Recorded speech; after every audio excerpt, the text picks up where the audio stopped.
Welcome to Knuckle Sandwich MMA. We have another fight card for you. It's going to be a great card. A lot of people are kind of poo-pooing this card. Did I say poo-pooing? Yes, I did. A lot of people are thinking it's not going to be a good card. I, however, am of the latter. I think it's going to be a great card. In fact, I'm going to say don't sleep on this card because I think there's going to be some really great and exciting performances. I'm looking forward to it. Now, as we always do, we're going to start from we're just going to review the main fight card, and we're going to go from the bottom to the top like we always do. First and foremost, we have Dwight Grant versus Daniel Rodriguez. Now, Grant right now is at 10-2. Rodriguez is at 12-1, so this is going to be a really good fight. Now, Grant has got a pretty long range. Rodriguez he's there too. He's got some good skill sets. Their records speak for themselves. It's going to be interesting because I think I'm going to put Grant in the winner circle on that one. I think he's going to do a really good job. And I just lost there we go. But I think he's going to do a really good job. He's very tough. He's got good cardio, and yeah, I think I'm putting my money on Grant. But it's going to be a close fight. I think this one goes to decision, and I'm going to give the nod to Dwight Grant. And the next up we have Maria Agapova versus Shauna Dobson. Now, I haven't seen Maria fight before, so I'm not sure. Let's see what her record is right here. Maria is 9-1, and Shauna Dobson is 3-4. Shauna's had her ups and downs, definitely, but I've seen her improve. She continues to get better and better. But based on the record alone, even though I have no experience with Maria, I'm going to have to go with Maria because she has got a great proven record, and I think I'm going to go with her again. Shauna Dobson, she had a good interview on UFC today, and I see her constantly improving. I won't be surprised if she wins. She's a pretty tough girl. She can bang it out, and she's not afraid to slug. She's not afraid to fight. But like I said, her record is not a best indicator of her level. And I'm a little surprised, to be honest with you, that they're putting this fight on the main card. But that's okay. Let's see what happens. I think it's going to be an exciting fight, though. I don't think it's going to be boring. In fact, like I said, don't sleep on this card because I think we're going to have a lot of great performances. I think we're going to have some submissions and KOs or TKOs on this fight card.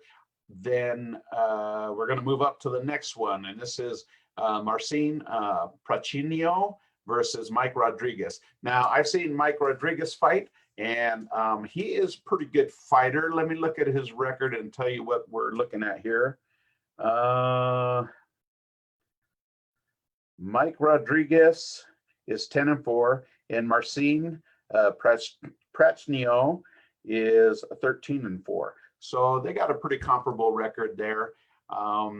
This one is going to be a toss-up, I think, but I think I'm going to put my money on Marcin. I know I surprised some of you thinking I was going to do Mike, but I think I'm going to put my money on Marcin because I think he is going to push the pace and push Mike against the fence. And I think he's going to get I don't want to say a knockout. I don't want to say a submission. I'm going to say the decision.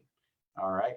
And then let's move to the final two fights for the evening. And that is Ovince Prue versus Alonzo Manafield. Now, both of these guys, Ovince has proven himself to be quite the stalwart as far as being the mainstay in the UFC. He's had his ups and downs. In fact, his record is 24-14. That's a lot of experience, though. And then we got Alonzo Manifield, who is pretty new. He's 9-1. So if you're going to give the edge to experience, then you're going to have to go with Ovens St. Preux.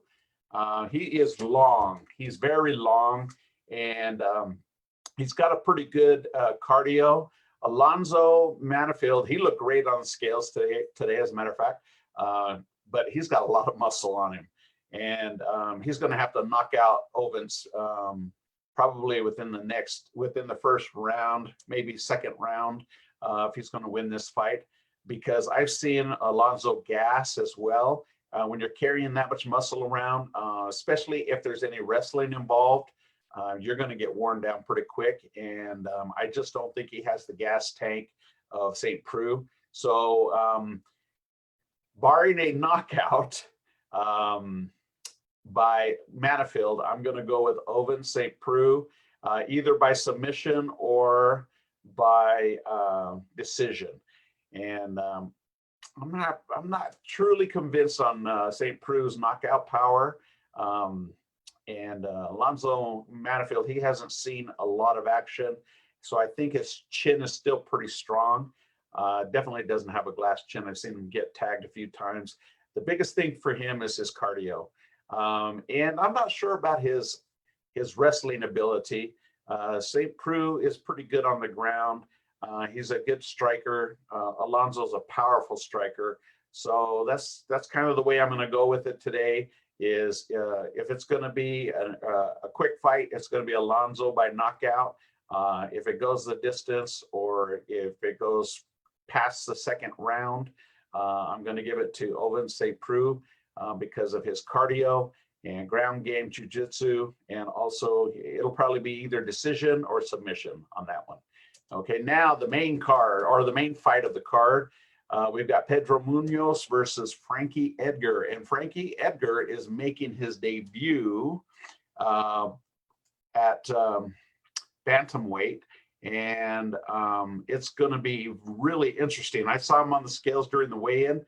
He did not look drawn out. He didn't look anemic. He didn't look skinny. He looked like he was in great shape, probably the best shape I've seen him in recently. He was cut. He had a lot of energy. His face looked good. Didn't see any problem. In fact, Pedro Munhoz, he looked a little pasty as far as his color went. Does that mean anything? Could not. You know, it just depends on how the weight cut went. And it looked like it went pretty good for Frankie. They both made weight, so it's an official fight, and we're excited about that. So Frankie is sitting at 23-8-1 on his record, and Pedro is at 18-4-0. So now during some of the interviews, Munhoz was saying if he beats Frankie Edgar, he wants a shot at the title. Is he there yet? We'll see. I guess it depends on if he finishes Edgar. It's going to have to be a finish. Can't be a decision. It's going to have to be a finish of some sort, whether it's submission or TKO or knockout. Will he knock out Frankie Edgar? They both. I think Pedro Munhoz may be a stronger striker than Edgar, but Edgar's got grappling for days, man. I mean, he is great on the ground, you know, and he doesn't quit. His cardio. Now, if he had a great weight cut, okay, if Edgar had a great weight cut, his cardio should hold out for him, because this is a 5-rounder, I believe, and if he didn't, I've never seen Edgar run out of gas. I really haven't. Munhoz, his cardio is nowhere near Edgar's, but he does have fairly decent cardio.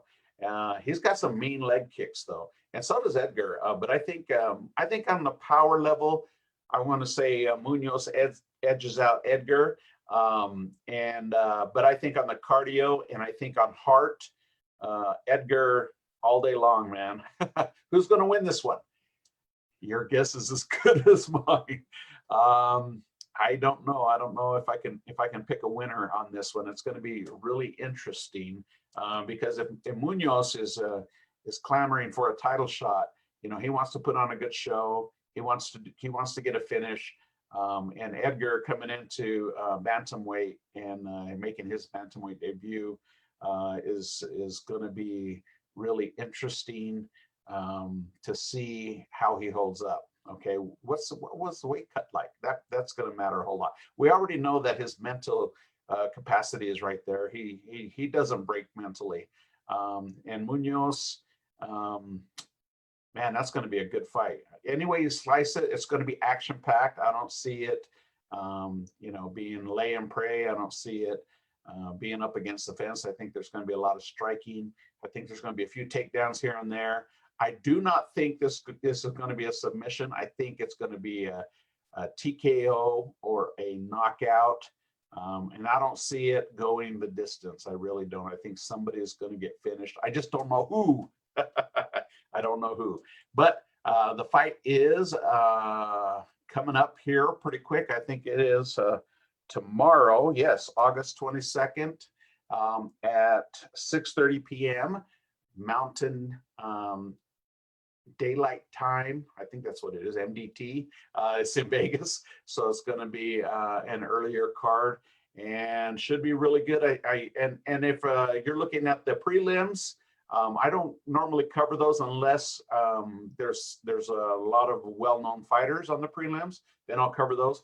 But we got some new blood in there. We got some fresh blood, and I think all of them have something to prove.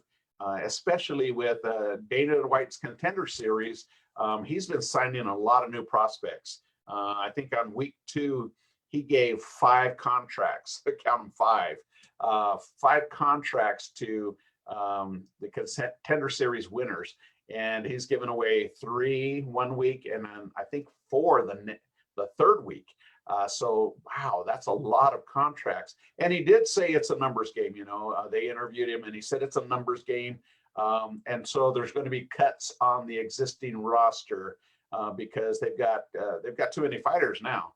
And they still got, I don't know how many weeks left on the Contender Series, maybe 5 to 7 weeks or something like that. So they're going to have a lot of new blood coming in.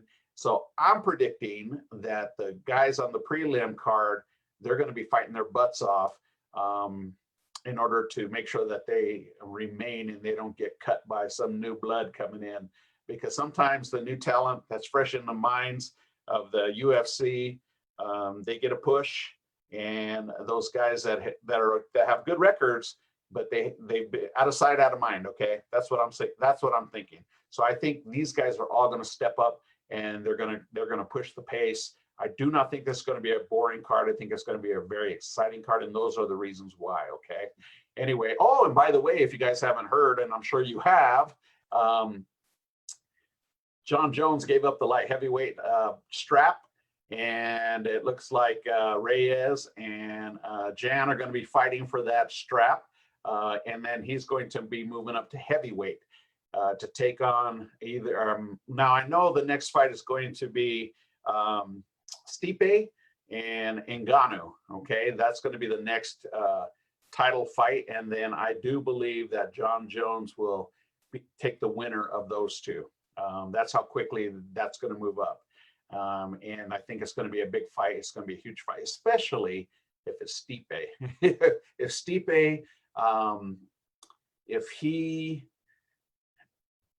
beats Ngannou again, I think that that Stipe, that's going to be a really, really big fight. Ngannou too, if Ngannou wins, that's going to be, anybody that you put in there against John Jones is going to be a big fight. So that's pretty exciting, very interesting.